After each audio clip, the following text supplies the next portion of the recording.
В этом году в Абхазский многоотраслевой колледж уже подано более 30 заявлений. Прием документов будет продолжаться до конца августа. Обучение в учебном заведении проходит по нескольким специальностям. В основном абитуриенты предпочитают такие специальности, как повар абхазской европейской кухни, повар-кондитер. Также здесь готовят специалистов-официантов и барменов. В этом году дирекция колледжа планирует обучать студентов по специальности технологии и экспертиза.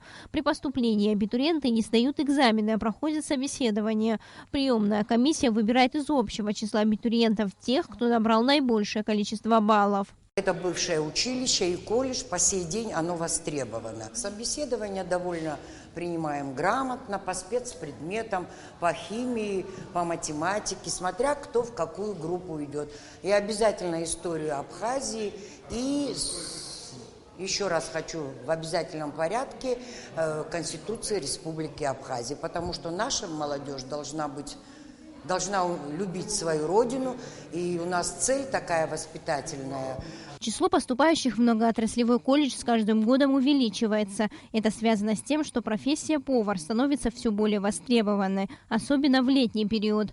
Более 80% выпускников колледжа работают по специальности. Студенты также проходят практику в лучших ресторанах и заведениях общепита города.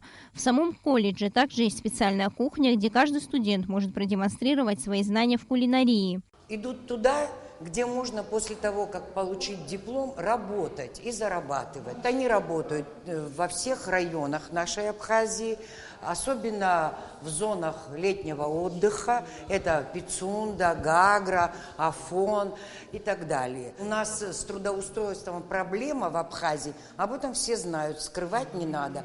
А вот наши выпускники занимают хорошие должности. Они не только помощники повара, они и шеф-поварами, и администраторами.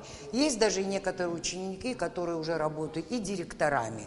Пожалуй, сегодня в колледже это единственный факультет, который считается востребованным. На остальные специальности, такие как бухгалтерское дело, экономика и право, набор небольшой.